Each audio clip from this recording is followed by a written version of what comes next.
No, I'm saying when you wake up in the morning, you wake up in the morning. You're tired. That's your problem. Go to sleep early. Why is that my problem?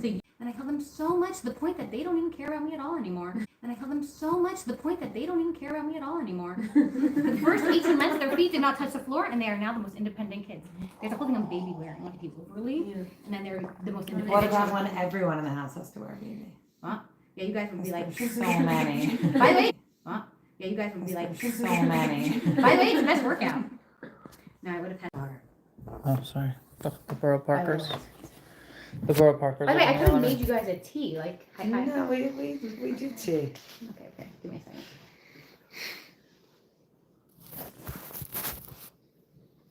So if they come in the middle, that's on them.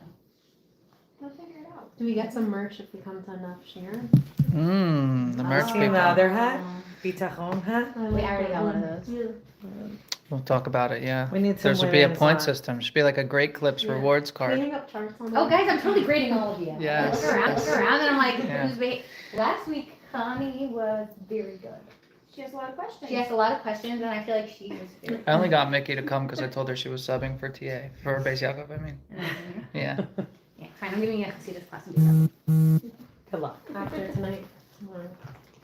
Okay, so I know that the general idea was to give like some big overview on Chassidus and then to get into details. And last time we started mimer on discourse on what Chassidus is and the essence of Chassidus and how to understand what is Chassidus and the purpose of it. But then Purim kind of came along, and Purim is one of those only holidays that will still be here after Mashiach comes. So I figured it should be worthwhile to talk about Purim just because it's coming up, because there's endless amounts of Chassidus on Purim, and though we're gonna go into continue after this week into the essence of Chassidus and why it came about and what the purpose is, why Hashem brought it into this world. I'm gonna make a little detour here on Purim so that we can focus on what's coming up on Thursday. Oh, you threw a loop. It's a Purim Chassidus year. You've never learned Purim like this before, so just buckle up. Okay. I got this. Yeah, you'll see throughout the year you have to look at Mickey and make sure you're not ruining her whole life.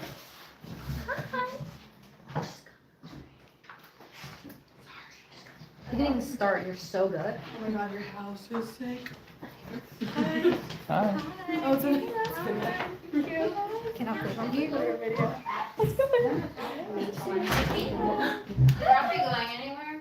Rafi, you know, Locked in the car. Sorry. We'll just Guys, take you your just the car. whole buckle up here. Whatever. Yeah. Can I be on the live? Yeah. No, I follow you on Instagram. only because Yeah, you- he made you. Do you know guys do the little boys and kids? So oh my god! Wait, I need that. Not the type. Oh, hello, by the way. Remember you were like, give us a lift with I kids? texted Yes. Becky in my car. That's my wife. You're the wife! Oh my gosh, that's so cute! I did not know this. Oh my gosh. Mickey made those roogies. No, she did No. not. I don't know why you did. You did not. Is this where you're going? Bye. Okay, see you. I thought men were coming. You can stay for the Shiur, Kevin. I thought husbands were coming to this one. I thought too, but Mickey didn't do a good job I was recruiting. like, yeah, husbands are coming, he can come, but he didn't want to. Oh, yeah. He wasn't feeling it either. Fit my agenda. But that's so funny. Cause you're open also. Can you do- Ashman asked me. I know this is like advertising for you, but can you do a smaller arrangement in the middle next time so you can see the people in the back? Fine, we're gonna take it off. Yeah. I think Yeah. the Let's talk about Instagram this post first. said height. It needs height. 150, you're up to touch This is roses. stunning. Also, Is it mine? Mickey, right? It said it needs height. Right? That was part of the post. No, that is not a centerpiece, that is a document. A centerpiece, it's not an entry. Oh, that makes me sad. But guys, then you can move food out. Guys, put How's it food going? center. Sorry. Okay. What are yeah. Sorry. Guys, you can put the food like around, like pass it, eat Oh, it. this is not like a full beat down. It's fine, he talks last. It's all Right good. here, you Just go. Yeah. Okay, so just small recap. We're giving a Chassidus Shiur. We're not going to go into the essence of Chassidus today, and there's lots of intros. Whoever hasn't seen can see on YouTube. But basically, we're going to talk about Purim just because Purim is this week. And that's not a divergence from Chassidus, because Chassidus infuses life into everything. There's no such thing as Torah that can't have Chassidus in it, or Chassidus that only certain topics have a Hasidic perspective. This is Chassidus on Purim. So figure since it's coming up Thursday, we're just going to dive right into it. And I'm going to do some text since you guys are all nice and educated. And I have this nice blue ink from your printer. Okay. All right. So in the Megillah, which we've all heard of, there's this really joyous moment in the Megillah where Haman is hanged and the Jews defeat their enemy, right? That's this whole big story. They want to kill us all. Eventually we win, right? So right after Haman is hanged and the Jews go and defeat all their enemies, the Megillah says this one very important line. It says, "V'kibel Yehudim," the Jews took upon themselves et asher hechalu la'asot ve'et asher katav Mordechai alehem. The Jews decided to do what they had started with Mordechai and what they had written down, what Mordechai had written down for them to do to establish this Chag of Purim. And we all know that, like, after this whole big buildup of the Jews are going to die, and then Esther becomes queen, and all this good stuff happens. And then the Jews win, yay! The Megillah kind of ends on like this very like blah type of ending, right? And it's like we're going to just send out letters places, and we're going to send out Jews to different places, and we're going to kill a bunch of people here and kill a bunch of people there, and it's a little bit anticlimactic. But the main part of the story is kind of like in the middle. But right after that happens, and Haman is hanged, the Jews all say that they're going to take upon themselves to do what they had started to do and what Mordechai had written to them. So there's a big question here. What did the Jews start to do? Right? They already had resolved to do something, and now they're going to finish doing what they did and what Mordechai had told them to do. So I'm going to do this very textual, so whoever wants to hear can hear the Hebrew, and I will translate as I go along. Okay. So we have to understand this, right? Shamru bePurim Katan, it says on Purim Katan in the Gemara, Asher Shana Zo Hi Atchalat Yuval. Okay, fine. This is the year that it was said. Da'ata b'zman hagalut hem kiblu ma she'echelu kvar b'zman dematan Torah. What the Jews decided to do on Purim was actually finish the job that they started at Matan Torah. Now, this is a real question because you're like, what are you even talking about? Purim is, I don't know how many years after Matan Torah. How could it be that they started a job at Matan Torah and then they only finished it on Purim? It really doesn't make any sense, right? As our rabbis have said on this pasuk, it says about the Jews, Kimu v'kiblu hayudim. They committed and they accepted, the Jews accepted on Purim. Why does it say Kimu v'kiblu, that they fulfilled and they accepted? What did they fulfill and what did they accept on Purim that they started at Matan Torah? The Kimu ata mashi kiblu kvar bizman de Matan Torah. It says that Chassidus explains that the Jews didn't really accept Matan Torah until the time of Purim. Now, it kind of doesn't make sense because we all go to this mountain and we all see it floating and it's on fire and we all receive the Torah and everything's good, and then we receive the laws and we build the Mishkan, and all this stuff transpires between the time of Matan Torah and the time of Purim. So how could it really be, how could this be saying that in Purim the Jews finished what they started in Matan Torah?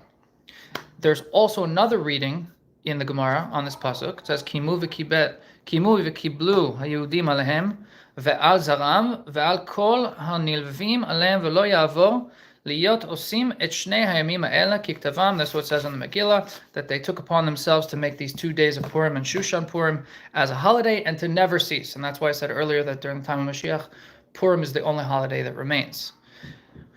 What's so special about Purim that it became the forever, never-ending holiday, and it's going to be celebrated on these 2 days, and they had to establish that we're gonna do this on these 2 days, and we're gonna do them on the same 2 days every single year, because not all holidays are like that, right? Like Shavuos can fall out different, but Purim is always the same.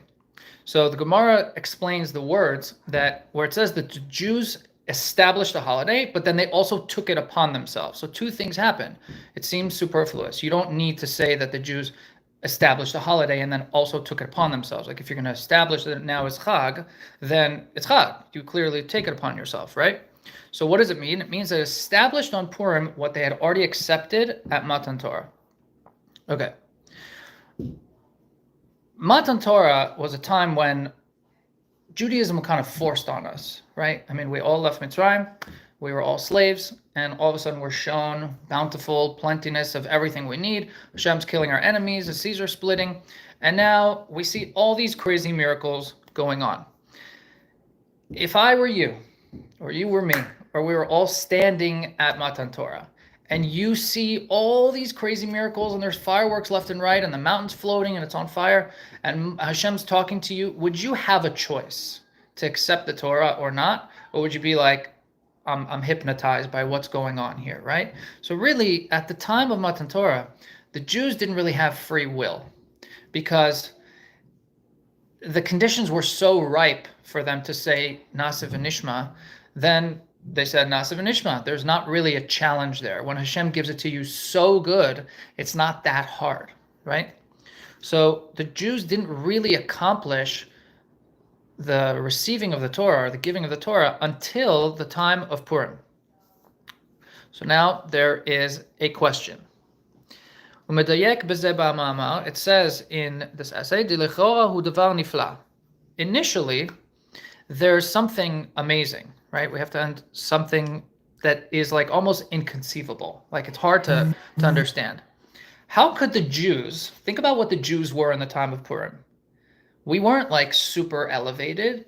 We were like Jews spread out across 127 nations, and they were trying to kill us. And we were like measly old Jews, right? We weren't like Yosef, running Mitzrayim. We weren't like in the Beis HaMikdash. It wasn't like you could say, okay, fine. Purim was the time that we accepted the Torah. Sure, Matan Torah, our hands were kind of tied behind our back. Hashem was bribing us. We had no choice. What about the first Beis HaMikdash? That would be a really good acceptance. We brought the Shekhinah into the world. It was in the Beis HaMikdash. Okay, fine. The second Beis HaMikdash. What is the deal? We're like in exile. We're not in our own place. And somehow, when did the Jews accomplish this super lofty task of accepting the Torah, which they didn't do at Har Sinai? At the time of Purim. That doesn't even make any sense. Because, double-sided printing. Okay. So how could it be that they weren't able to accept at the time of Torah? But yes. The Purim story happened after both of the Beis HaMikdashes were destroyed? I believe so, yeah. Yeah? I think so, Okay. yeah. So Mm-hmm. Based on the movie. Bashi's really close.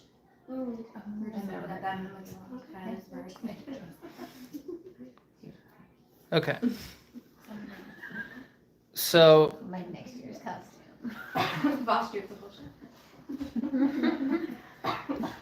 okay.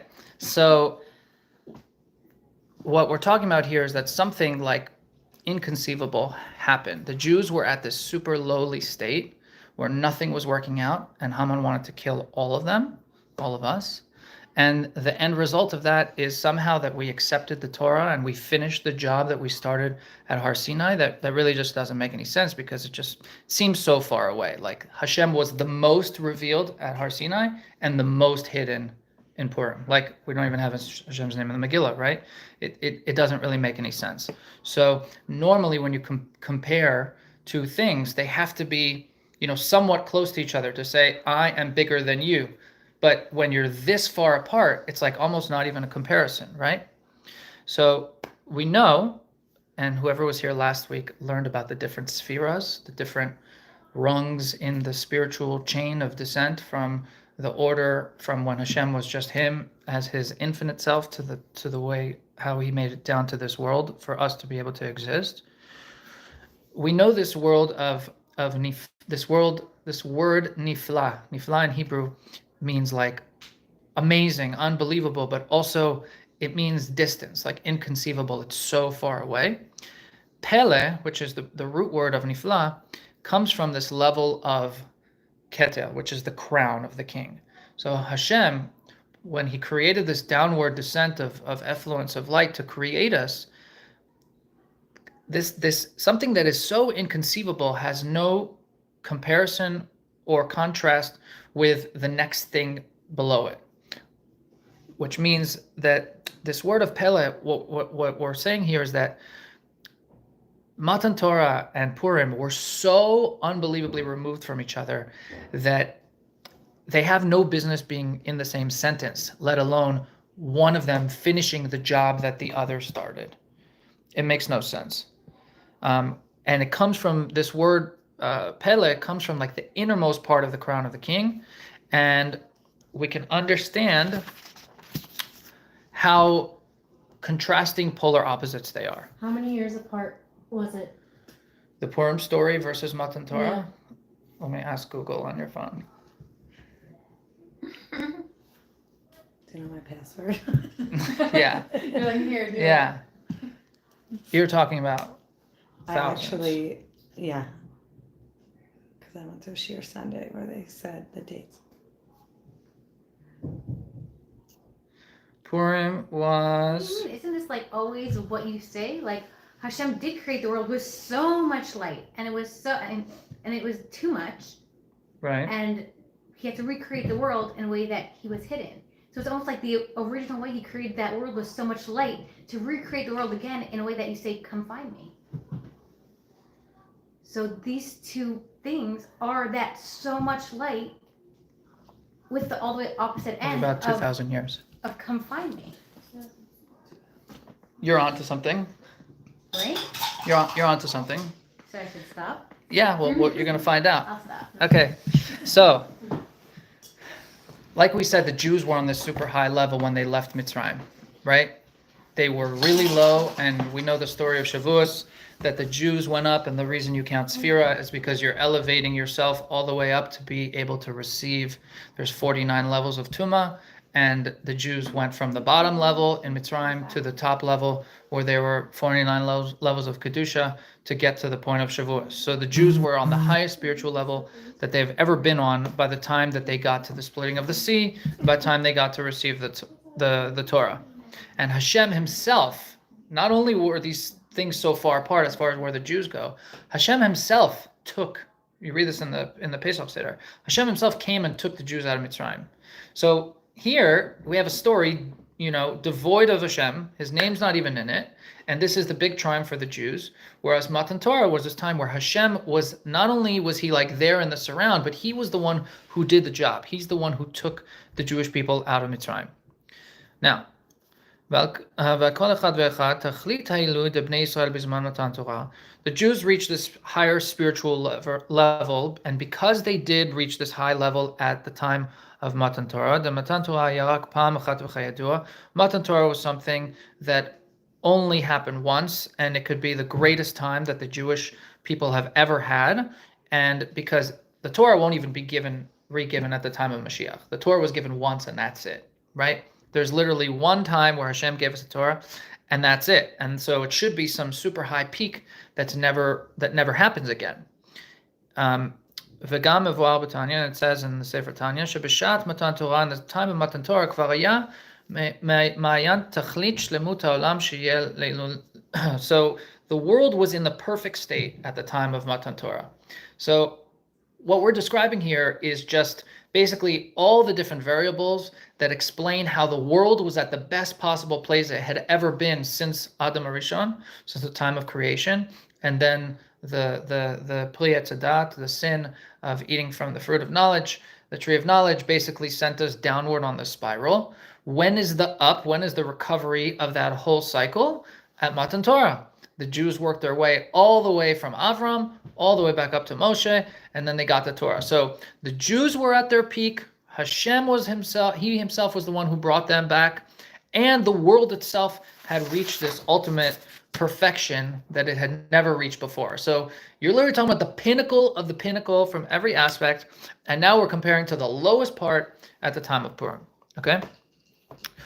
And as a result of all these things that happened and the world being great, the Jews were on such a high level, and because of that, and in spite of that, they still were not even able to fully accept the Torah. Now let's look at the Jews in the time of Purim. Masha'en ken bizman galut hu hefech mizeh mamash. The time that we were exiled in Shushan and all over the world, this was the opposite of Matan Torah. She'Yisrael hem betachtit hayirida. They were on the lowest of lows. Ubifrat bizman Haman, and especially in the time of Haman, kasher haya v'kibel Yehudim, at the time when they accepted this upon themselves to have a Chag of Purim. שביקש חס ושלום להשמיד, להרוג ולאבד את כל היהודים מנער ועד זקן, טף אנשים ביום אחד גמר. Haman wanted to kill all of us. We were at our lowest point. דגזרה זו הייתה קשה ביותר.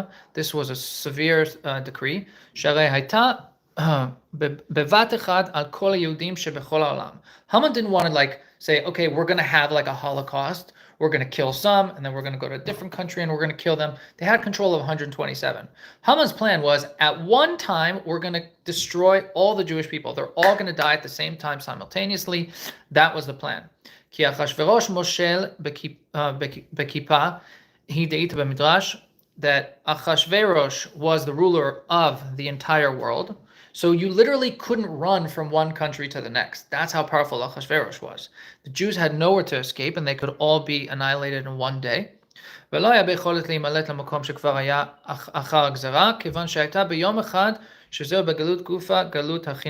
was literally the worst exile in Jewish history, the time of Purim, just to contrast to where they were at Matan Torah.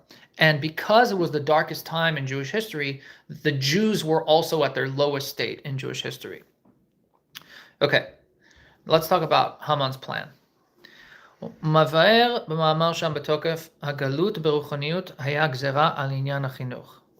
was this spiritual exile, this galus that happened at the time? There was a spiritual decree that came down from Shemaim that led to this physical decree. And that was a decree on Jewish education. The Midrash says about Haman that his initial target of who he was going to destroy was the Jewish children. That doesn't mean that he wanted to limit the decree to just educating Jewish children, but what he wanted to do in order to destroy the Jewish people was, he said, okay, the most powerful way to do this is to start by decreeing against the Jewish children that they should not be able to learn Torah. And then in addition to this, to as far as age, Haman took a bigger, more relaxed definition of children. The whole idea of chinuch, of education, Haman was like, we're going to be done with that. So it's not just an age thing. Anyone who didn't even know a little bit of Judaism was considered like a baby, because his knowledge was so limited, like a baby. So even if someone was super old, right? So if Chassidus says that if you are childlike in your brain because you're such a limited knowledge of Torah, that you are considered like a child, and so Haman's decree was on you also. And from here we have to understand because Haman realized, if Haman, the lowest of lows, the guy who wants to eradicate us, realized how essential Jewish education was to the foundation of the entire Jewish people, because the Midrash says that was his main target initially. That teaches us how important Jewish education is for us. And there's a pasuk that says, Al tigu b'mashichai. The Gemara says that this means don't touch my school children, because these anointed ones, Mashichai, like Mashiach, the ones that we anoint, are actually our children. Okay. Back to the question of this giving of the Torah being the super lofty best time of all time, and how we went to the lowest of lows in order to complete what we originally were supposed to receive at Matan Torah. After all of that, at the time of Matan Torah, the Jews could only start accepting the Torah. This was just the idea of beginning something. When it says kiblu v'kimu, they received and they kiblu v'kimu. They Oh, yeah, no. Okay, I'll give them later. they heard you. Just kidding, I'm not giving you later. Okay, so again, we're going back to the fact that the Jews, how can we explain? We said that the difference between Matan Torah and Purim was so vast that they're not comparable. It's hard to even fathom. But then, if that's the case, how can you even fathom that the Jews in their lowest state were able to achieve the spiritual height of accepting the Torah and finishing the job of receiving the Torah when they were the lowest of the lows? Like, oftentimes I have many people who tell me, Mashiach's not possible now. Look at how holy we used to be. Look at how much Torah everyone used to know. Look how much we had, today the world is so lowly, Jews aren't keeping Torah mitzvahs. How could we possibly... Is there anything behind you? Look in the Just tzedakah open box. the door and we're all just like, Is it what? Is there any money in that tzedakah box? Is there any cash in there? Yeah, just give them it. Yeah, I'll do it. Got it. Yeah, whatever's in there. This is okay. Keep going. Okay. Okay, we're giving stuck out in the middle of this year. really like when I came to borrow eggs. By the way, Was it my Michelle? It was like boys. Oh, okay, great. My Okay. father thought my brother-in-law was with Michelle. I took him for a date with my sister. My brother was like, I sent him money, and he's like, I'm here for a date. I still look like a Michelle. He looks like a Michelle. Is that your brother-in-law?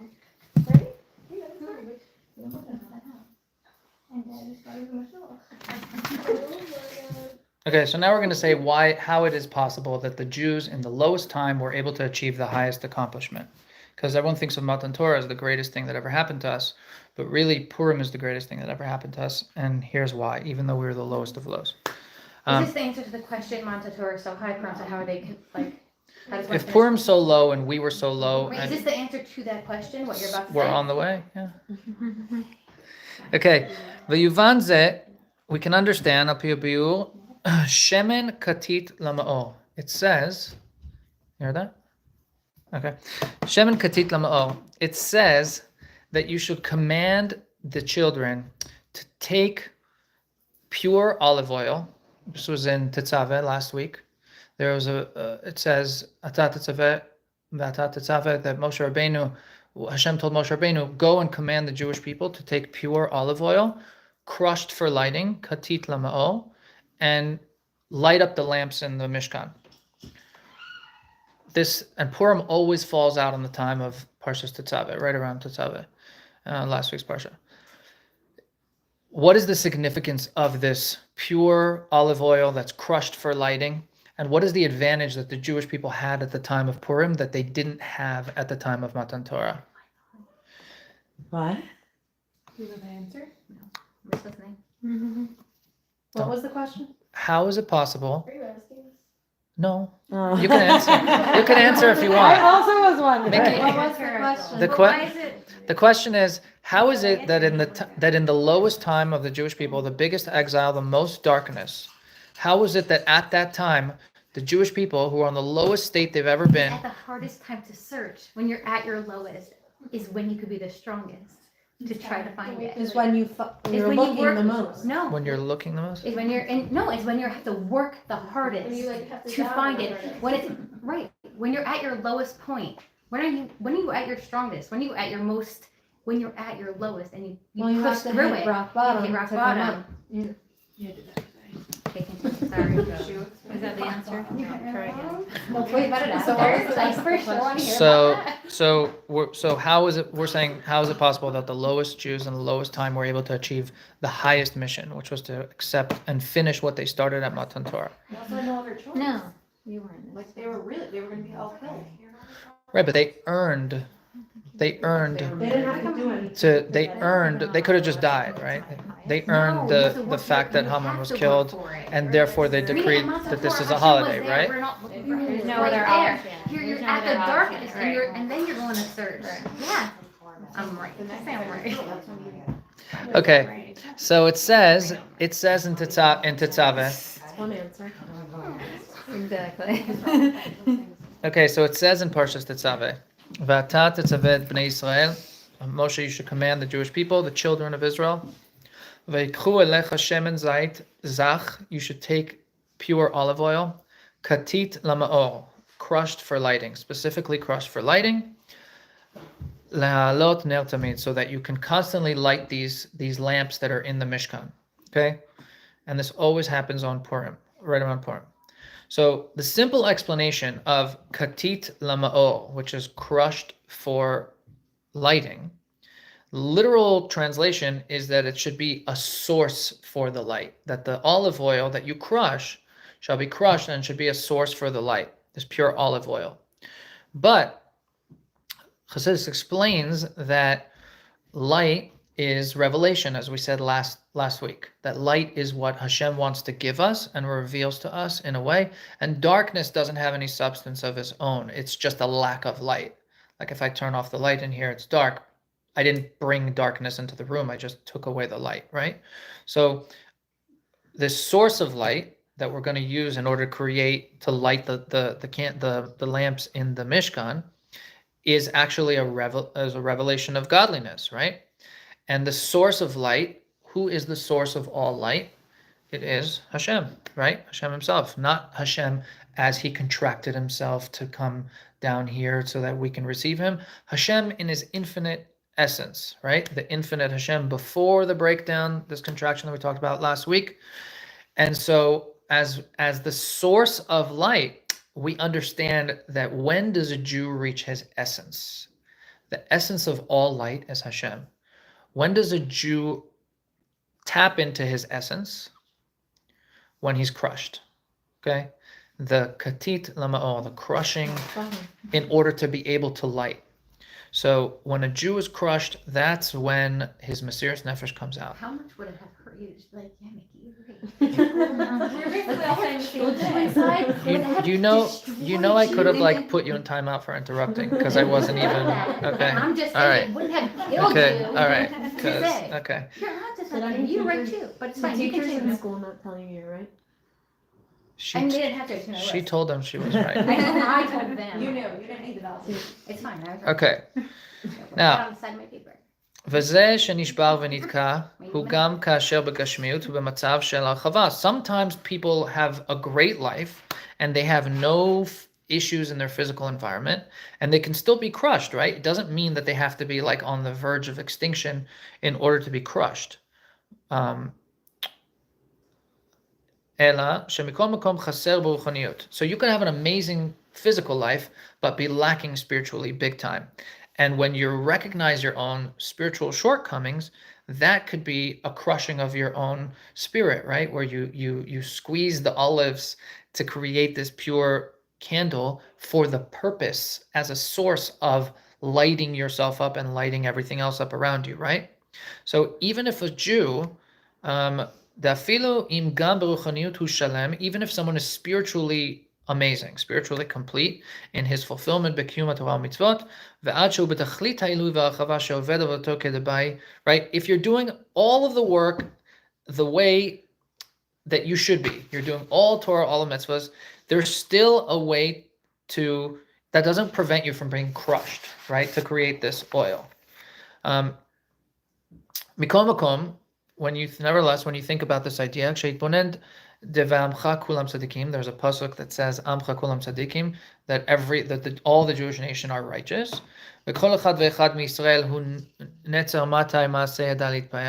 Every single Jew is the work of Hashem. And so Hashem planted us. He's the one who molded us and sculpted us. And so Hashem takes pride in us.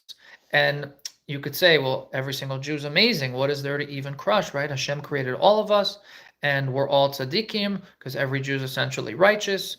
And if you think about this infinite greatness of Hashem, who created this Jew with potential to express Hashem's infinite greatness into the world, because that's why he created us, so that we can spread his infinite into this finite world, and that makes us infinite as a result of that.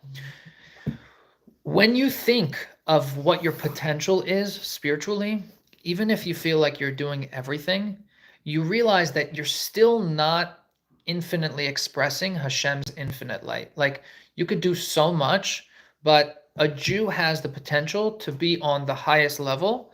And even the greatest Jew has a way to crush himself. So whoever's going to say, what if some tzaddik wants to reach his Mesiras Nefesh and he can't because he's done all Torah and mitzvahs, how's he supposed to crush himself?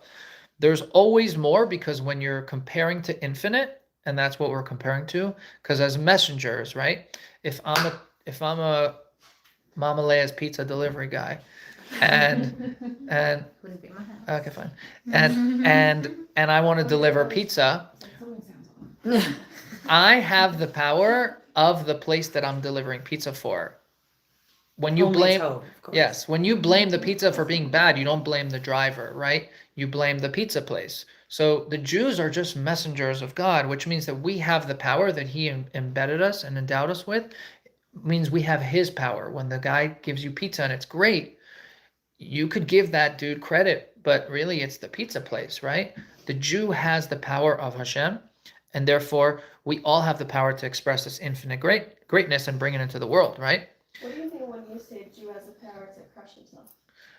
Spiritually, you have the power to like look at yourself and say, I can always do more. A lot of people, and I don't agree with this, and Chassidus doesn't generally agree with it, a lot of people say, be happy with what you have. And that's really nice physically. You might not agree with Chazal.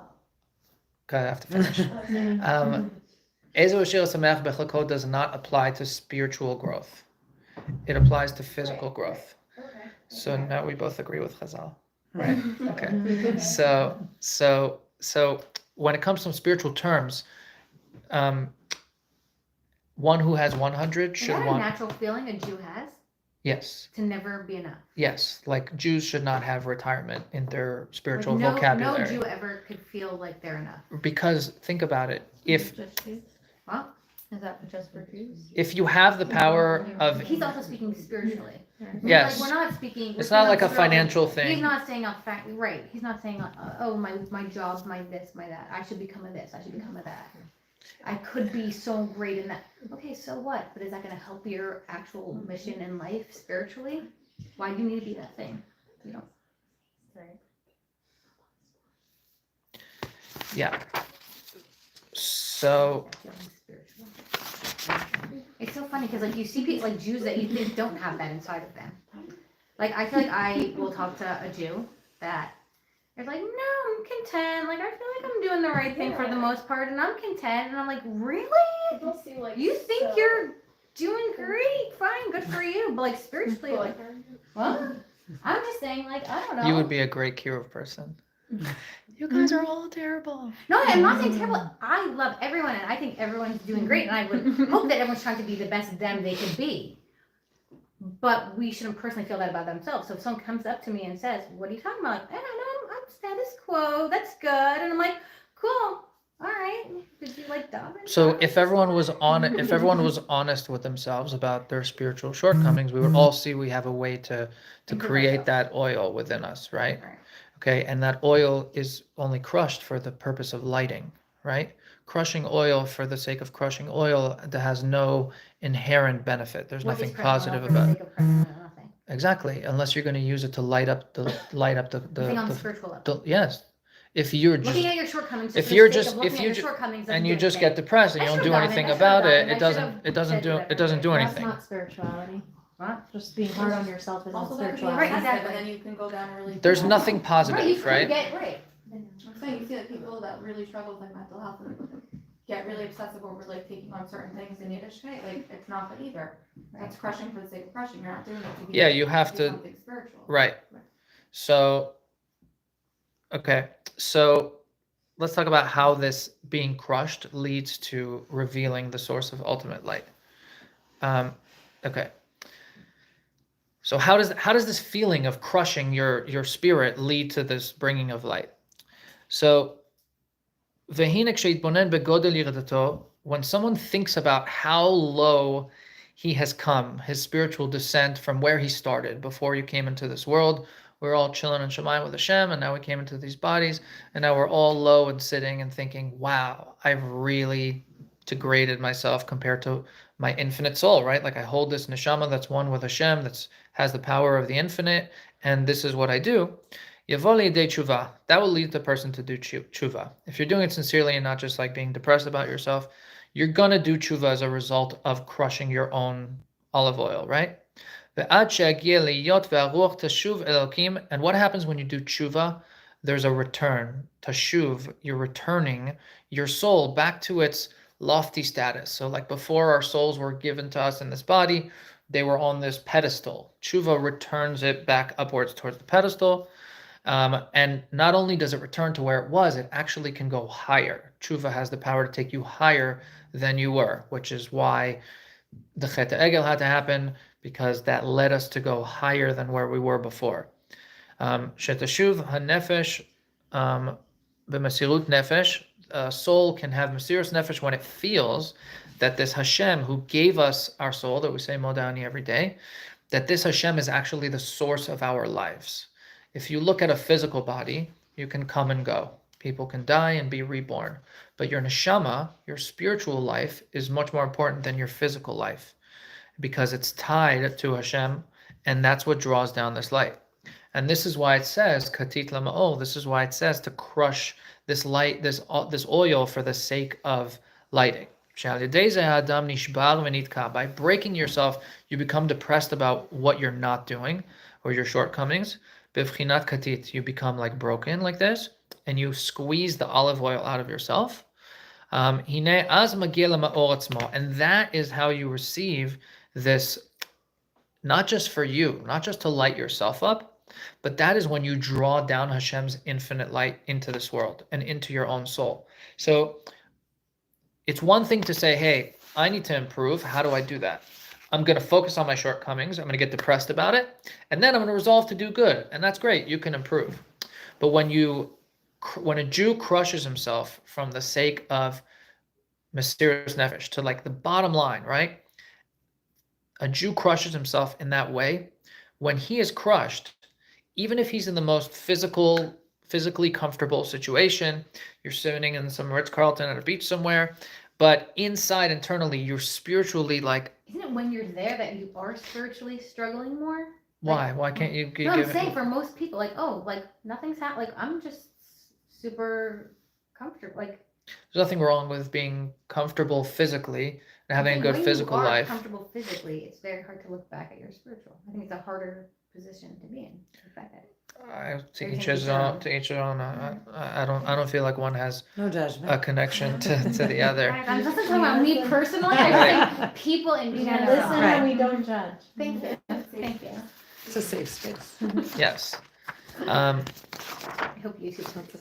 Yeah. I said I hope YouTube agrees. So the idea for today, because this can go a whole lot longer, is the idea that no matter how comfortable we are, every single person has the ability to be introspective and to look. And the Jews at the time were so far away, right? They had nothing physical.